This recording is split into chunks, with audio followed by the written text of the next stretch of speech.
La seconda notizia di oggi e che potrebbe cambiare però anche la nostra vita, l'OMS che cambia le regole sui tamponi, cioè praticamente che cosa ha detto? Che non servono più, noi adesso per far uscire una persona da casa facciamo 2 tamponi negativi consecutivi per capire se quella persona che era prima positiva ha eliminato l'infezione. Adesso l'OMS ci dice che per i pazienti sintomatici bastano 10 giorni dopo per porre fine all'isolamento. Il nuovo criterio è 10 giorni dopo l'insorgenza dei sintomi più almeno 3 giorni senza sintomi, non servono i tamponi. Per i pazienti asintomatici 10 giorni dopo il tampone positivo. È ovvio che questo ci fa molto riflettere. Ranieri Guerra stamane, che è appunto direttore aggiunto OMS, dice è un'indicazione data ai paesi con le sanità più fragili, quelli che cioè non ce la fanno a fare i tamponi, e non è un'indicazione data ad esempio per l'Italia che invece ce la fa. Però tutto questo, Crisanti, a noi che così pendiamo dalle labbra degli scienziati ci crea un po' di confusione. Crisanti? Non mi sorprende, perché chiaramente tutti questi messaggi che mancano di coerenza chiaramente lasciano sia voi ma anche il mondo scientifico, la sanità pubblica con un po' di sconcerto. Chiaramente in questa epidemia l'organizzazione della sanità non ha sicuramente brillato per tempestività ed esattezza, quindi guardi, io non so su quale base hanno fatto questa dichiarazione, perché io non mi stanco mai di dire che la scienza è misura. Se non ci sono dati, se non ci sono numeri, è scienza. Giustamente, probabilmente Ranieri Guerra ha detto che questa è una misura per venire incontro ai paesi in via di sviluppo che in qualche modo hanno bisogno di qualche indicazione perché non hanno i test. Quindi se non hanno i test, chiaramente brancolando nel buio non sanno cosa fare. Ma sicuramente era una dichiarazione che andava qualificata, perché a questo punto cosa devono fare i vari governi, su quali basi decidono. Ecco, questo sicuramente è un altro elemento di confusione.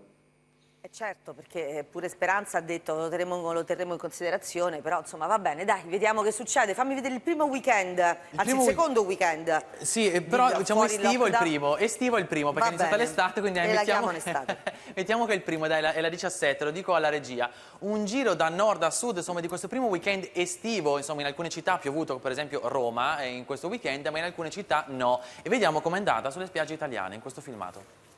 Stamattina abbiamo detto, proviamo a fare un po' i turisti nella nostra città. Per quest'anno non cambiare. Pensavo ci fosse meno gente, invece ho visto che ci sono anche parecchi turisti. Se i numeri continueranno a scendere e a rimanere sotto all'1 saremo molto contenti e faremo un buon luglio-agosto. E come l'anno scorso. Luglio-agosto secondo me arrivano tutti. Vedremo gli ombrelloni lontano, lontano, nessuno ci vedrà. Mi sento un po' a disagio a volte perché vedo troppa gente e anche molto vicina. Non cambiare. Allora, stiamo lentamente tornando alla normalità, una normalità sempre cauta, quello che dico sempre a chiunque ogni mattina qua in trasmissione. Peraltro in Germania, ad esempio, sono già 1330 i contagiati da un mattatoio, pare che sia il focolaio, e quindi perché lì gli operai dormivano insieme, dormivano in dormitori. Peraltro anche gli ultimi contagiati che arrivano su Roma arrivano da Brasile, Bergamo e Piemonte. Crisanti non c'è più. Che è successo? È caduta la linea? Sì, ci sono, È una voce dal nulla, vabbè, è telefonica, intanto la domanda gliela fa, ecco, lo vedi che c'è invece. Allora, diciamo, c'è un rischio anche per l'Italia che i contagi arrivino da fuori? Visto che abbiamo riaperto le frontiere, ad esempio, come si chiama, lo statistico sociologo, c'è chi dice appunto come, adesso lo trovo il nome perché mi sfugge, va bene, che abbiamo riaperto per favorire il turismo, ma in realtà il problema è che appunto il coronavirus potrebbe ritornare da fuori. Ricolfi, ecco, non mi veniva il nome, succede. Eccoci. Ha ragione Ricolfi? Guardi, io penso che questa più che una possibilità è una certezza, che tra le altre cose noi recentemente a Padova abbiamo proprio sperimentato una situazione del genere. Una signora tornava da un paese fuori dalla comunità europea in un pulmino e una badante ha infettato tutta la famiglia, ma questa è una notizia di 5 giorni fa. Quindi la risposta sicuramente è sì, esiste questa possibilità. Ecco, però c'è anche chi tra i suoi colleghi ci dice che il virus è mutato. Prima cosa, che il virus è cambiato, si è attenuato. Ci sono degli studi, ad esempio il professor Rigoli, coordinatore dei laboratori veneti, il professor Remuzzi dell'Istituto Mario Negri. Lei perché pensa che questi studi non siano attendibili? Perché sono basati su osservazioni estemporanee e non su esperimenti. Guardi, per vedere se un virus si è attenuato o no c'è soltanto un modo, è quello di infettare degli animali e dei modelli. Siccome non abbiamo un modello animale per questo virus, cioè non abbiamo un animale che si infetta, e quindi non possiamo, una volta preso un isolato, verificare se questo è più o meno infettivo o è più o meno virulento. Cioè non ce l'abbiamo questo modello. Siccome non ce l'abbiamo, tutto il resto sono chiacchiere, mi creda. Allora, è vero che sicuramente le persone che si infettano non si ammalano come si ammalavano prima, ma perché la carica virale si è abbassata. Usiamo le mascherine, c'è il distanziamento sociale, quindi una persona quando è infetta passa meno virus all'altro. E questo è un effetto che si vede in tutte le malattie. La carica virale ha un impatto gigantesco nel decorso clinico. Questo non c'ha nulla a che vedere con le mutazioni. I virus mutano sicuramente, ma mutano anche in Brasile, mutano anche in America, mutano anche in Germania. In Germania abbiamo avuto un cluster di 1000 passa casi. E il virus tedesco non è poi così diverso da quello italiano. Cioè io veramente mi sorprendo di questa affermazione, lo dico sinceramente. E il tema degli asintomatici, che secondo anche lo stesso OMS ha detto, poi ha un po' corretto il tiro, non sarebbero contagiosi. Lei ha fatto un ampissimo studio, lo sappiamo, no? A voi Euganeo, proprio sugli asintomatici. In base a che cosa si stabilisce che gli asintomatici sono contagiosi? Ma guardi, è una cosa molto semplice. Allora, noi a Voi Euganeo abbiamo fatto un secondo studio, un secondo tamponamento, 9 giorni dopo il primo, in cui tutti quanti erano in isolamento. Abbiamo identificato 8 nuovi casi, 5 di questi nuovi casi erano familiari di persone asintomatiche e potevano esserseli presi solo da loro, perché tutti gli altri erano in quarantena e in isolamento. Le faccio un altro esempio. Adesso che abbiamo finito la serologia, a Voi Euganeo sappiamo perfettamente che il 22 febbraio c'erano 150 persone infette. Allora lei mi spiega, se il virus probabilmente è entrato nella terza e quarta settimana di gennaio, mi spiega come mai nessuno è andato in ospedale, nessuno si è ammalato dall'ultima settimana di gennaio al 20 febbraio e ci sono stati 150 casi. Allora, questi qui come si sono infettati? Come l'hanno trasmessa la malattia? Chiaro, quindi no, infatti il punto è questo: se il virus è arrivato a gennaio, come addirittura il 18 dicembre c'era nelle acque reflue di Milano, e non c'erano sintomi così dirompenti, evidentemente circolava fra gli asintomatici, giusto? È questa la spiegazione? Ok, volevo solo capire. Però perché ci dicono che gli asintomatici non sono più infettivi o che comunque adesso, diciamo, sono... E la domanda è, no, è anche un'altra domanda, cioè l'asintomatico è comunque meno infettivo di un sintomatico? Questo sì. Ma guardi, questo non lo sa nessuno. Guardi, in moltissime malattie gli asintomatici sono più infettivi dei sintomatici. Guardi, le faccio l'esempio della varicella, del morbillo. Sono malattie in cui gli asintomatici sono molto più infettivi dei sintomatici. È una ragione molto semplice, perché il virus si seleziona per questa cosa. Perché quando uno è sintomatico, sta a letto, c'ha meno possibilità di trasmettere. In quasi tutte le malattie, guardi, le faccio un altro esempio. Una delle malattie infettive più diffuse al mondo, che è la tubercolosi, l'80% è fatto da sintomatici. È una questione di selezione naturale. Se una persona sta male e sta a letto, c'ha meno possibilità di incontrare gli altri e di trasmettere la malattia. Cioè, questa è roba mi creda, da microbiologia del secondo anno di medicina.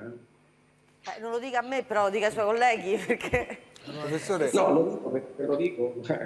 Tra le tante stranezze di questo misterioso virus che ci, come dire, conduce nel mistero, io sto notando una cosa da parecchi giorni. il Lazio ha subito il minor numero di decessi rispetto al numero dei contagiati e dei positivi, però io noto sempre che la quantità di persone che nel Lazio stanno nelle terapie intensive e ricoverati senza terapia sono molto più numerose di altre regioni come il Veneto, la Liguria, il Piemonte. Come mai c'è una procedura medica, una terapia, un protocollo diverso sanitario? Secondo... Ma guardi, io penso che questo dipenda chiaramente da diversi fattori. Prima di tutto il sistema sanitario che evidentemente è in grado nel Lazio di identificare rapidamente le persone e di fare i tamponi, e poi probabilmente anche dalla decisione di ospitalizzare queste persone. Per esempio in altre regioni persone con sintomi molto lievi vengono lasciate a casa, quindi potrebbe essere il risultato di questi due fattori. Scusi, a parte il momento di vera crisi in cui la scelta praticamente non c'era, ospedalizzare o meno, io non credo che si tenga in terapia intensiva perché si scelga, è perché l'ammalato ha bisogno della terapia intensiva. La quantità è, come forse conviene con me, rispetto al numero totale dei positivi, è molto più elevata che in tutte le altre regioni. È come se ci fossero due tipi di approcci sanitari, o mi sbaglio? Sì, è quello che le sto dicendo, chiaramente dipende dall'approccio sanitario che c'ha la regione. Ci sono alcune regioni. Fammi vedere questa clip così poi salutiamo Crisanti, vai. È la 25, lo dico alla regia, le immagini possono andare mentre le commentiamo. Vediamo cosa è accaduto ieri a Parigi. Un grande assembramento, abbiamo raccontato sempre quelli italiani, ma guardate cosa è successo ieri. Stavano festeggiando la festa della musica e guardate, nessuna mascherina indossata da questi ragazzi che erano lì per divertirsi, per festeggiare appunto la festa della musica. Li vediamo, eccoli qui, nessun distanziamento sociale e ci sembra chiaro, pochissime le mascherine indossate e insomma queste sono le immagini che fanno preoccupare la Francia intera in queste ultime ore, perché appunto è successo ieri pomeriggio a Canal Saint-Martin a Parigi. Queste sono le immagini. Professore, al di là di Parigi è anche abbastanza, diciamo così, naturale che dei ragazzi che sono stati chiusi in casa per 2 mesi e mezzo, come dicono le mamme, non li tieni, nel senso che loro poi escono, hanno la fidanzatina, insomma tutta questa cautela, è complicato chiedergliela ancora, e c'è chi come Zangrillo dice che a fine mese le mascherine saranno inutili. Io spero che abbia ragione, che le devo dire?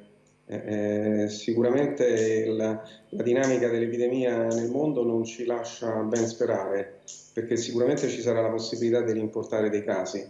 E poi, guardi, io penso, in una situazione in cui ancora non conosciamo tutti gli elementi, si discute sulla mutazione, si discute sulla virulenza, si discute sui casi importati, vediamo la dinamica dell'infezione nel mondo, dell'epidemia nel mondo che non sembra attenuarsi. Secondo me dovrebbe valere un po' un principio di precauzione, perlomeno vediamo come va a finire per altri paio di mesi, perché non lo sappiamo, è il primo anno che viviamo con questa epidemia, quindi è difficile fare previsioni. Un po' di saggezza. E l'OMS peraltro ricorda che la pandemia sta accelerando, ci sono più di 150.000 casi di Covid-19 già venerdì, il numero più alto in un singolo giorno fino ad ora. America, Asia meridionale, Medio Oriente. L'ultima domanda riguarda i due modelli, perché c'è quello tra virgolette Veneto e quello sempre tra virgolette Lombardo. Ieri nel weekend c'è stata la protesta. Sì, c'è stata e la vediamo immediatamente ed è la clip numero 16, lo dico alla regia, protesta sotto la regione Lombardia, insomma sono diversi parenti che vogliono sapere e scoprire la verità, ripercorriamo alcune immagini anche in altre piazze milanesi, lo vediamo in questo filmato.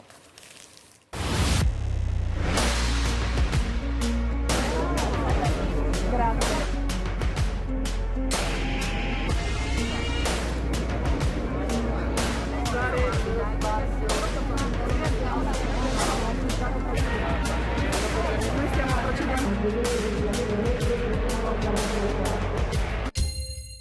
Allora, peraltro stamane parla Attilio Fontana, l'ospedale in fiera realizzato per obbedire a Palazzo Chigi, dice Fontana. Ci hanno chiesto di raddoppiare i posti in terapia intensiva, contro di me è costruita una campagna di notizie false, ma il tempo sarà galantuomo. Ultima domanda a Crisanti, dice Remuzzi, in Veneto voi avete fatto un gran lavoro, ma nella prima fase in Lombardia si è fatto meglio che altrove, perché i modelli non sono replicabili, ma dipende dalle situazioni.